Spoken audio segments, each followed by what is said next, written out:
আসসালামু আলাইকুম। সংবাদে আপনাদের সবাইকে স্বাগত জানাচ্ছি। আমি ফিরোজ তোহা। শুরুতেই আরবে কেবলস সংবাদ শিরোনাম। বাংলাদেশের সর্বশেষ গুরুত্বপূর্ণ আপডেট সংবাদে আপনাকে স্বাগত। শুরুতেই সংবাদ শিরোনাম, পরে বিস্তারিত। প্রথমেই জানাব, বিরামপুর সীমান্তে পুশিনের চেষ্টা ব্যর্থ করে দিল বিজিবি। দিনাজপুরের ভাইগড় সীমান্ত দিয়ে ভারতীয় 9 নাগরিককে পুশিনের চেষ্টা ব্যর্থ করে দিয়েছে বিজিবি সদস্যরা। এই ঘটনায় ওই এলাকায় বিজিবি এবং বিএসএফের সদস্যদের টহল জোরদার করা হয়েছে। এরপর জানাবো, সাগরে লঘুচাপ, সমুদ্র বন্দরে 3 নম্বর সতর্ক সংকেত জারি। উত্তর পশ্চিম বঙ্গোপসাগর এবং তৎসংলগ্ন পশ্চিমবঙ্গ উড়িষ্যা উপকূলীয় এলাকায় একটি লঘুচাপ সৃষ্টি হয়েছে, জন্য চট্টগ্রাম, কক্সবাজার, মংলা, পায়রা সমুদ্র বন্দরকে 3 নম্বর স্থানেও সতর্ক সংকেত দেখাতে বলেছে বাংলাদেশ আবহাওয়া অধিদপ্তর।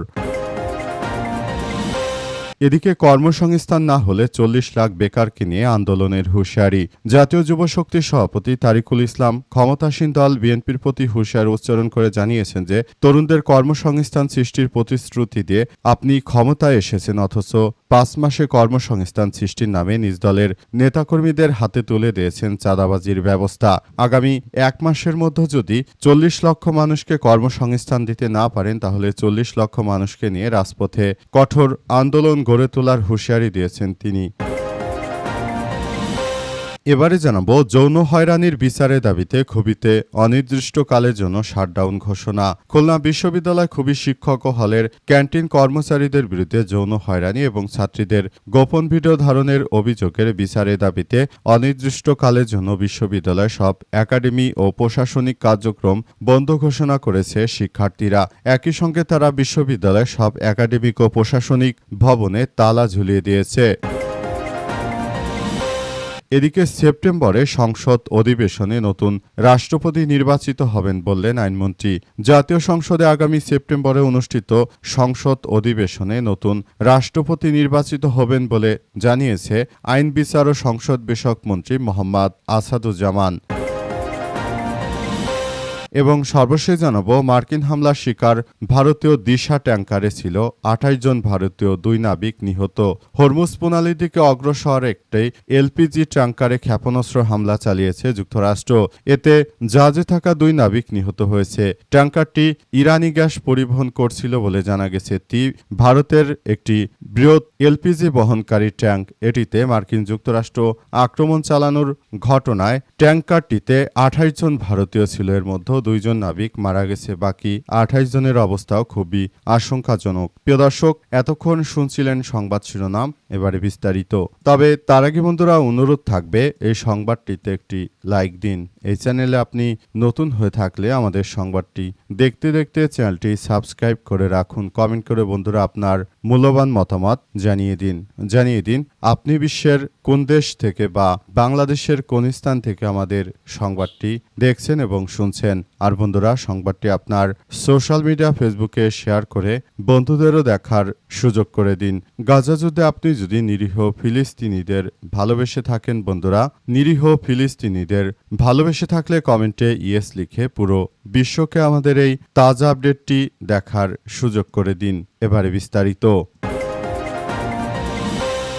বিরামপুর সীমান্তে পুশিনের চেষ্টা ব্যর্থ করল বিজিবি। দিনাজপুরের ভাইগড় সীমান্ত দিয়ে ভারতীয় 9 নাগরিককে বাংলাদেশে পুশিনের চেষ্টা ব্যর্থ করে দিয়েছে বিজিবির সদস্যরা। এই ঘটনায় ওই এলাকায় বিজিবি এবং বিএসএফের সদস্যদের টহল জোরদার করা রয়েছে। অবস্থায় সতর্ক অবস্থানে রয়েছে বাংলাদেশের বিজিবির সদস্যরা। ভোর 4টার দিকে বিরামপুর উপজেলার ভাইগড় সীমান্ত এলাকায় এমন ঘটনা ঘটে। ঘাসুরির বিওপি কোম্পানি কমান্ডার আলম বিষয়টি নিশ্চিত করেছেন। খোঁজ নিয়ে জানা গেছে যে শনিবার ভোররাতে ঘাসুয়ার সীমান্তের ওই পারে ভারতীয় শ্রীরামপুর এলাকার 291 পিলারে 20S এলাকা দিয়ে তাদের পুশিনের চেষ্টা করে ভারতের সন্ত্রাসী বাহিনী বিএসএফ। এ সময় বিজিবির সদস্যরা ও গ্রামবাসীদের প্রতিহতের কারণে তারা সেখান থেকে সরে যেতে বাধ্য হয়েছে। অবস্থা আসলে পরিস্থিতি থমথমে অবস্থা বিরাজ করছে। একরকম ভয়াবহ এক বিপর্যয়কর পরিস্থিতির মধ্যে পড়ে গেছে। অবস্থায় ওই এলাকার যারা সাধারণ নাগরিক রয়েছেন তারাও ব্যাপকভাবে কার্যক্রম চালিয়ে যাচ্ছে। দেখা যাক শেষ পর্যন্ত পরিস্থিতি কোন দিকে যায়। ভারতের হিন্দুত্ববাদীরা বর্তমান ভারতে যে সমস্যা চলছে সেই সমস্যার মধ্যেই তারা বাংলাদেশে পুশিন অব্যাহত রেখেছে। অবস্থায় এই হিন্দুত্ববাদীদের বিরুদ্ধে বাংলাদেশের বিজিবির সদস্যদেরকে আরও শক্তভাবে ভূমিকা পালন করতে হবে। যদি শক্তভাবে ভূমিকা পালন না করা যায় তাহলে ভবিষ্যতে ভারতের এই হিন্দুত্ববাদী বিএসএফ এর সদস্যরা তারা বাংলাদেশের অভ্যন্তরে আরও বেশি পুশিনের চেষ্টা অব্যাহত রাখবে। এদের বিরুদ্ধে শক্ত পদক্ষেপ গড়ে তুলতে হবে আমাদের বিজিবির সদস্যদের। তাছাড়া আর কোনো বিকল্প বিষয় হতে পারে না। সাগরে লঘুচাপ, সমুদ্র বন্দরে ৩ নম্বর সতর্ক সংকেত জারি। উত্তর পশ্চিম বঙ্গোপসাগর এবং তৎসংলগ্ন পশ্চিমবঙ্গ, উত্তর উড়িষ্যা উপকূলীয় এলাকায় একটি লঘুচাপের সৃষ্টি হয়েছে। এজন্য চট্টগ্রাম, কক্সবাজার, মংলা, পায়রা সমুদ্র বন্দরকে ৩ নম্বর স্থানীয় সতর্ক সংকেত দেখাতে বলা হয়েছে। আরও বলা হয়েছে যাতে করে সব এলাকার যেসব মাছ ধরা ট্রলার রয়েছে যারা মধ্যসাগরে অবস্থান করছে আসলে তাদেরকে খুবই সতর্ক অবস্থানে তারপর থাকতে হবে, যাতে করে আর ভবিষ্যতে এই ধরনের ঘটনা ঘটলে বা সাগরে কোনো লঘুচাপের সৃষ্টি হলে বিষয়টি আবার যাতে করে পুরোপুরি ঠিকঠাক করা যায়, যাতে করে সাগরে গিয়ে প্রাণহানির ঘটনা কম ঘটে সেজন্য ইতিমধ্যেই ব্যবস্থা গ্রহণের কথা বলা হয়েছে। সমুদ্র বন্দরগুলোতে এই ৩ নম্বর সতর্ক সংকেত দেখানোর পাশাপাশি আরও বলা হয়েছে যাতে করে উপকূলে যেসব মাঝিরা মাছ ধরতে গিয়েছে তারা যেন দ্রুততম সময়ের মধ্যে আবারও ফেরত আসে, যাতে করে বিষয়গুলো খুবই গুরুত্ব সহকারে দেখভাল করা যায় এবং এটি নিয়ে আসলে বড় ধরনের কোনো প্রাণহানির ঘটনা না ঘটুক সেই প্রত্যাশা থাকবে আমাদের। বর্তমানে যেভাবে বৃষ্টিপাত বেড়ে গিয়েছে এবং যেভাবে আবহাওয়া খারাপ হতে চলেছে তাই সবাইকে খুব সতর্কতার সহিত চলতে হবে এবং পুরো বিষয়গুলো খুব নজরদারিতে রাখতে হবে বলে সমুদ্র গবেষণা ইনস্টিটিউটের পক্ষ থেকে ইতিমধ্যে সব বিষয় জানানো হয়েছে। কর্মস্থল না হলে ৪০ লক্ষ বেকারকে নিয়ে আন্দোলনের হুঁশিয়ারি।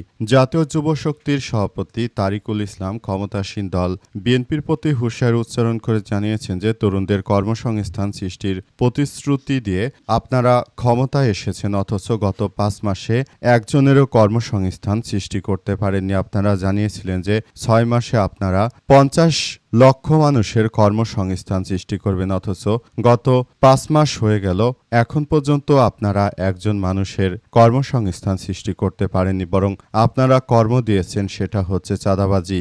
যেখানেই যাই সেখানে বিএনপির চাঁদাবাজিতে অতিষ্ঠ হয়ে পড়েছে দেশের মানুষজন। দেশের যুব সমাজ এখন আর এই বিএনপির চাঁদাবাজিকে দেখতে পারছে না। তাদের চাকরি দরকার, চাঁদাবাজি নয়। যাদেরকে চাঁদাবাজি করতে পাঠিয়েছেন তাদের জীবনেরও তো কোনো নিরাপত্তা নেই, কারণ কখনোই চাঁদাবাজদের উপর আবার আরেক চাঁদাবাজ গ্রুপ আক্রমণ করবে সেটিও তো বিষয় আছে। আর এই চাঁদাবাজি যদি জনগণের ঘাড়ে চাপিয়ে দেওয়া হয় তাহলে জনগণ আর ব্যবসা বান্ধব কোনো পরিবেশ পাবে না এবং ভবিষ্যতে বাংলাদেশটা এক ভয়াবহ বিপর্যয়কর পরিস্থিতির মধ্যে চলে যেতে পারে। সুতরাং বিষয়গুলো নিয়ে এখনই সবাইকে আরও বেশি সতর্কতামূলক কার্যক্রম চালিয়ে যেতে হবে বলে উল্লেখ করা হয়েছে।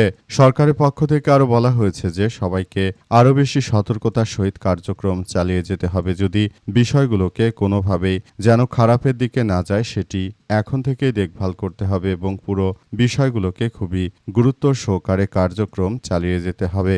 অবস্থায় আসলে সবকিছু খুবই খারাপের দিকে চলে যাচ্ছে।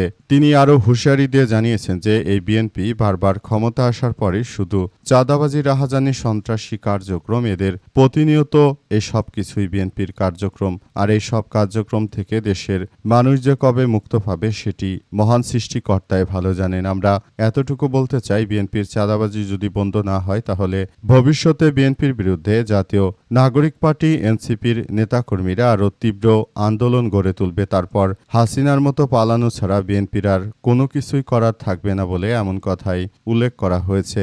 দেশের অভ্যন্তরে যে ধরনের সন্ত্রাসী কার্যক্রম বিএনপি শুরু করেছে, মানুষ হত্যা, গুম খুন, নির্যাতন, চাঁদাবাজি, রাহাজানি, সন্ত্রাসী, গতকালও রাজধানী ঢাকার বুকে বোমা হামলা হয়েছে। এই ধরনের বিএনপির স্বরাষ্ট্রমন্ত্রীর এমন ছেলেখেলা আসলে মেনে নেওয়া হবে না। যৌন হয়রানির বিচারের দাবিতে খুবিতে অনির্দিষ্টকালের জন্য শাটডাউন। খুলনা বিশ্ববিদ্যালয়ে যৌন হয়রানির প্রতিবাদে এবার শিক্ষার্থীরা অনির্দিষ্টকালের জন্য শাটডাউনের ঘোষণা দিয়েছেন। শিক্ষার্থীরা জানিয়েছে যে এখানে থাকা শিক্ষার্থীরা তারা নানাভাবে শিক্ষক ও কর্মচারীদের দ্বারা যৌন হয়রানির শিকার হচ্ছে।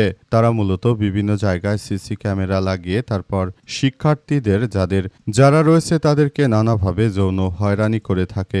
আসলে এইসব যৌন হয়রানি প্রতিরোধ করার জন্য শিক্ষার্থীরা এবার অনির্দিষ্টকালের জন্য শাটডাউনের ঘোষণা দিয়েছে। শিক্ষার্থীরা জানিয়েছে যে এই ধরনের কর্মকাণ্ড শুধুমাত্র খুবিতেই দেখা যাচ্ছে এই মুহূর্তে। যেসব কর্মকর্তা কর্মচারী শিক্ষার্থীদের যৌন হয়রানির সঙ্গে জড়িত রয়েছে তাদের সবাইকে আটক করতে হবে। যদি যথাযথভাবে আটক করা না হয় তাহলে তাদের বিরুদ্ধে ব্যবস্থা নেবে। শিক্ষার্থীরা আন্দোলনের তীব্রতা আরও বাড়ানো হবে এবং বিশ্ববিদ্যালয়কে অচল করে দেওয়ার হুমকি দেওয়া হয়েছে। শিক্ষার্থীরা আরও জানিয়েছে যে 5ই আগস্টের স্বৈরাচারের পতনের মধ্য দিয়ে দেশে একটি সরকার আসলো। আমরা মনে করলাম যে সরকার হয়তো শিক্ষার্থী বান্ধব সরকার হবে, কিন্তু পরিস্থিতি সম্পূর্ণ উল্টে গেছে। তারা আসলে যদি এইভাবে কার্যক্রম চালিয়ে যায় তাহলে সেটি আমাদের সবার জন্য এক ভয়াবহ বিপর্যয়কর পরিস্থিতির সৃষ্টি হবে। আমরা বিশ্ববিদ্যালয়ের শিক্ষার্থী ফোরামের পক্ষ থেকে আমরা কঠোর হুঁশিয়ারি দিচ্ছি যাতে করে ভবিষ্যতে এই ধরনের যারা কার্যক্রম চালিয়ে যাচ্ছে তারা যাতে আর ভবিষ্যতে কোনো ধরনের খারাপ কিছু করতে না পারে সেটি এখনই শিক্ষার্থীরা আরও কঠোরভাবে দমন করার কথা বলেছে। শিক্ষার্থীরা আরও জানিয়ে দিয়েছে যে এবার যদি যথাযথভাবে বিচার না হয় তাহলে আগামীতে তারা আরও কঠোর আন্দোলন গড়ে তুলবে এবং আপাতত তারা শাটডাউন দিয়েছে। আগামীতে তারা শাটডাউনের থেকেও কঠোর কর্মসূচি দেবে।